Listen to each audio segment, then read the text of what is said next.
അസ്സലാമു അലൈക്കും. ട്രിവാൻഡ്രം മൊത്തം മഴ കാറ്റ് സീനൊക്കെ ആയത് കാരണം ഇവിടെയും അങ്ങനെയൊക്കെ തന്നെയാണ്.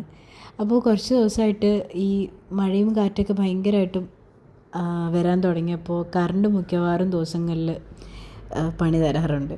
അപ്പോൾ ലാസ്റ്റ് ഡേ നൈറ്റ് മൊത്തവും കറണ്ട് ഇല്ലായിരുന്നു. അപ്പോൾ എനിക്ക് നേരെ ഓപ്പോസിറ്റാണല്ലോ ഉമ്മച്ചീൻ്റെ വീട്. അതുകൊണ്ട് ഞങ്ങൾ അപ്പുറത്താണ്, ഞാനും മക്കളും എല്ലാവരും അവിടെയാണ് രാത്രി കിടന്നത്. പിന്നെ സുർജി ഇവിടെ തന്നെ ആയിരുന്നു.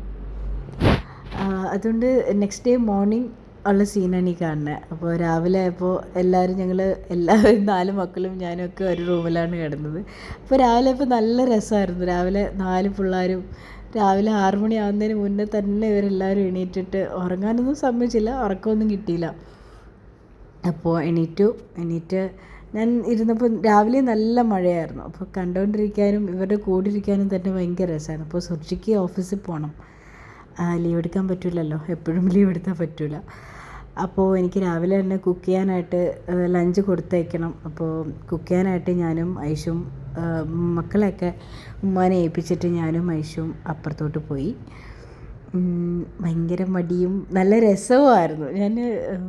എന്തോ എനിക്ക് നല്ല രസം തോന്നി. മഴയായിരുന്നാലും ഇവിടെ ഉമ്മച്ചീൻ്റെ അടുത്തൊക്കെ ആണെങ്കിൽ ഈ കാടല്ല, പൂക്കൾ, ഈ ലോട്ടസ്, ഒരുപാട് പൂക്കളും, ഉമ്മച്ചിക്ക് അതൊക്കെ ഭയങ്കര ഇഷ്ടമാണ്. എനിക്കവിടെ പൂക്കളൊന്നും അധികം ഇല്ല, വച്ചിട്ടില്ല, അധികം ഇല്ലയെന്നല്ല, ഇല്ല.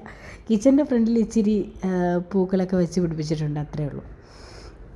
അപ്പോൾ ഞാനും ഐഷു ഇവരുടെ കൂടെ നിന്നാൽ ഭയങ്കര സീനായിരിക്കും, അടി ബഹളം ഇടിയൊക്കെ ആയിരിക്കും. അതുകൊണ്ട് പതുക്കെ അവളെ നൈസായിട്ട് ഞാൻ ഇപ്പുറത്ത് കൊണ്ടുവന്നു. രാവിലെയാണ് കേട്ടോ. അപ്പോൾ രാവിലെ ഞങ്ങൾ നേരെ ഓപ്പോസിറ്റാണ് വീട്, എപ്പോഴും പറയണ്ടല്ലോ. അപ്പോൾ അതുകൊണ്ട് വലിയ പണിയൊന്നുമല്ല ഇപ്പുറത്തൊക്കെ പോകുന്നത്. പിന്നെ ക്രോസ് ചെയ്യുമ്പോഴത്തേനും ശ്രദ്ധിക്കണം, വണ്ടികളൊന്നും ഇല്ലയെന്ന് 150% ഉറപ്പ് വരുത്തിയിട്ടേ ഞാൻ അപ്പുറത്തേക്ക് ചാടാറുള്ളൂ. അപ്പോൾ അങ്ങനെയാണ്. ഗേറ്റ് തുറന്നില്ല, സുർജി ഭയങ്കര ഉറക്കമായിരുന്നു. രാവിലെ ആയിട്ടും കറണ്ട് വന്നിട്ടില്ലായിരുന്നു നമുക്ക്.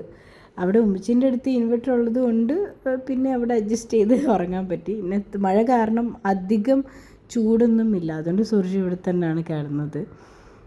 പിന്നെ പിള്ളേർ രാത്രി പണി തരുമെന്ന് കരയൊക്കെ എന്തെങ്കിലും ചൂട് കൂടിയിട്ട് കരയോ എന്നൊക്കെ വിചാരിച്ചിട്ടാണ് ഞാൻ പിന്നെ അപ്പുറത്തോട്ട് പോയത് പിള്ളേരെയും കൊണ്ട്.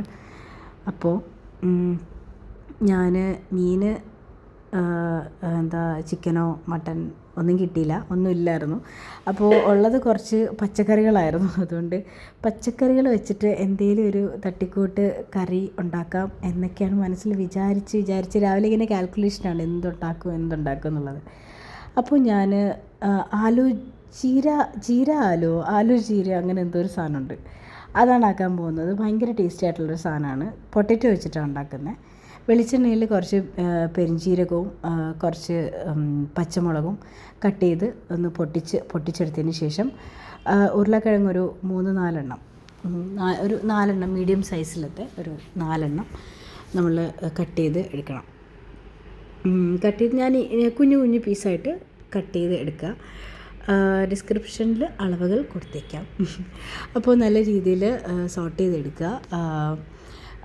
ഒന്ന് കുക്കായി വരണം, നമ്മുടെ കിഴങ്ങ് തീരെ ഉടഞ്ഞു പോകാണ്ട് കുക്കായി വരണം, വെൽ കുക്ക്ഡായിട്ട് നമുക്ക് കിട്ടണം. ആഫ്റ്റർ ദാറ്റ് നമ്മൾ മഞ്ഞൾപ്പൊടി, മുളക് പൊടി, പെരിഞ്ചീരകപ്പൊടി, ഗരം മസാല, കസൂരി മേത്തി, സോൾട്ടും പിന്നെ കുറച്ച് ഉപ്പ്, സോൾട്ടും കുറച്ച് ഷുഗറും, അതെന്ന് വെച്ചാൽ ഒന്ന് ഈ എരിവും പുളിവും ഒക്കെ ഒന്ന് ബാലൻസായി കിട്ടാൻ വേണ്ടിയിട്ടാണ് ഇച്ചിരി ഷുഗർ ആഡ് ചെയ്യുന്നത്. വേണ്ടാന്നുണ്ടെങ്കിൽ വേണ്ട, സ്കിപ്പ് ചെയ്യാം.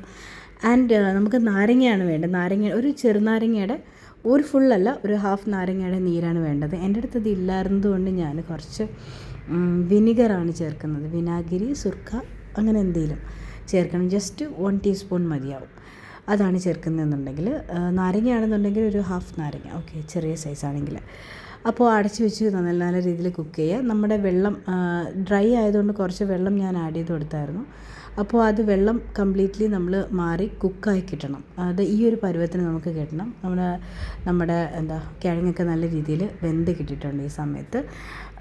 പിന്നെ കുറച്ച് മല്ലിയില ചോപ്പ് ചെയ്തത് ആഡ് ചെയ്തതിന് ശേഷം ഫിനിഷ്ഡ്. നമ്മുടെ ജീര ആലു റെഡി ആയിട്ടുണ്ട്. പേരിത് തന്നെയാണാവോ, എന്തായിരുന്നാലും ഡിസ്ക്രിപ്ഷനിൽ കറക്റ്റ് പേര് കൊടുത്തേക്കാം. അപ്പോൾ ഇത് സെറ്റായി.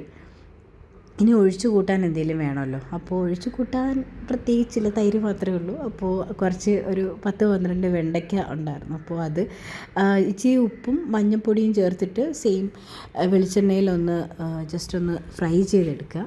അധികം ഫ്രൈ ആവണ്ട, ജസ്റ്റ് ഒന്ന് ഫ്രൈ ചെയ്തെടുക്കുക. ഒരു ഹാഫ് കുക്ക്ഡ് അത്ര മതി. ഒരു പകുതി ഇച്ചിരി ജസ്റ്റ് ഒന്ന് വാട്ടി ഫ്രൈ ആവുന്ന രീതിയിലൊന്ന് എടുക്കുക, അത്രേ ഉള്ളൂ. സെയിം എണ്ണയിൽ തന്നെ നമുക്ക് കുറച്ച് സാധനങ്ങൾ ആഡ് ചെയ്യാനുണ്ട്. പച്ചമുളക് ചോപ്പ് ചെയ്തത്, ഇച്ചിരി ഇഞ്ചി, ജീരകം ആൻഡ് കായപ്പൊടിയാണ് വേണ്ടത് കേട്ടോ. കായപ്പൊടി ഓക്കെ, എല്ലാം ഒരു കാൽ ടീസ്പൂൺ അളവിലാണ് എടുക്കാനായിട്ട്. എല്ലാം നല്ല രീതിയിൽ ഇതേ എണ്ണയിലൊന്ന് വഴറ്റിയെടുക്കണം. ആ ഒരു പച്ചമണം ഒക്കെ മാറണം, ജീരകമൊക്കെ പൊട്ടി നല്ലൊരു അവസ്ഥയിലെത്തണം. ഈ ഇഞ്ചിയൊക്കെ നല്ല രീതിയിൽ വഴണ്ടി കിട്ടണം. അതേ എണ്ണയിൽ തന്നെ നമുക്ക് തക്കാളി ടൊമാറ്റോ, ഒരു വലിയ സൈസ് തക്കാളിയാണ് ഞാൻ എടുത്തിരിക്കുന്നത്.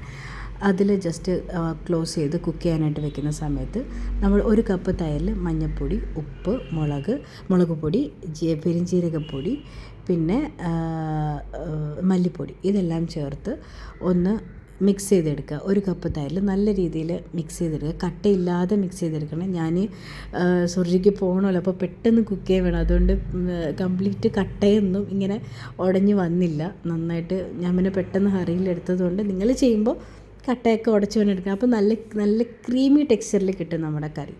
അപ്പോൾ ഞാൻ പിന്നെ പെട്ടെന്ന് എനിക്ക് ആക്കണം, എനിക്ക് അതിനുള്ള സമയമില്ലാത്തതുകൊണ്ട് ഞാൻ പെട്ടെന്ന് മിക്സ് തക്കാളിയിലോട്ട് നമ്മൾ വഴറ്റിയ ആ ഒരു മിക്സിലോട്ട് ഒഴിച്ചു കൊടുത്തു. ഇച്ചിരി വെള്ളം കൂടി ആഡ് ചെയ്ത് കൊടുത്തു, എന്നാലേ ഒരു ഒഴിക്കാനായിട്ട് കിട്ടുള്ളൂ. എന്നിട്ട് നമ്മുടെ ഫ്രൈ ചെയ്ത് വെച്ചിരിക്കുന്ന വെണ്ടയ്ക്ക അതിലോട്ടെടുത്തിട്ട് കൊടുക്കണം. നല്ല രീതിയിലൊന്ന് തിളയ്ക്കണം. തിളച്ച് കഴിയുമ്പോൾ ഒഴിച്ചു കൂട്ടാൻ സെറ്റായി ആയില്ലേ. ഒരു ഉപ്പേരിയും ഒരു ഒഴിച്ചു കൂട്ടാനും ആയില്ല. വെണ്ടയ്ക്ക് ഇഷ്ടമില്ലാത്ത ഒരാളാണ് ഞാൻ പക്ഷേ ഇങ്ങനത്തെ കറിയാക്കുമ്പോൾ എനിക്ക് ഭയങ്കര ഇഷ്ടമാണ്, ഞാൻ കഴിക്കും. ഒരു ബുദ്ധിമുട്ടൊന്നും തോന്നാറില്ല. സുർജിക്കാണെങ്കിൽ പൊട്ടേറ്റോ ഒട്ടും ഇഷ്ടമല്ല, സുർജിക്ക് ഇത് ഇഷ്ടമാണ്. എങ്ങനെ ആക്കുമ്പോൾ കഴിക്കും. അപ്പോൾ ലഞ്ചായി. അപ്പോൾ സുർജി പോവുകയാണ്. ഐശു ടാറ്റയൊക്കെ പറഞ്ഞ് അയക്കുവാണ്.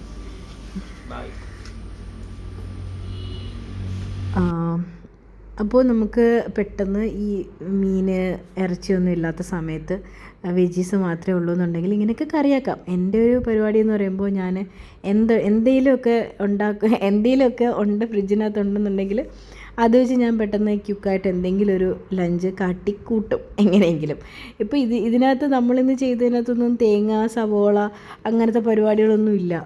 പെട്ടെന്ന് ക്യുക്കായിട്ട് നമുക്ക് ആക്കിയെടുക്കാൻ പറ്റും. പിന്നെ എന്ത് പെട്ടെന്നെന്നൊക്കെ പറഞ്ഞാലും നമുക്ക് പാത്രം കഴുകണം, കട്ട് ചെയ്യണം, ഇങ്ങനത്തെ പരിപാടികൾക്ക് സൈഡിൽ കുഞ്ഞൊരു സാധനം വെച്ചാൽ പോലും പാത്രം എന്നുള്ള സാധനം ഒരു വല്ലാത്തൊരു ജോലിയാണ്. പിന്നെ കട്ടിങ്, പൊട്ടേറ്റോ ഒക്കെ ആണെങ്കിൽ കട്ട് ചെയ്തെടുക്കണം, മുളകാണെങ്കിലും കട്ട് ചെയ്യണം.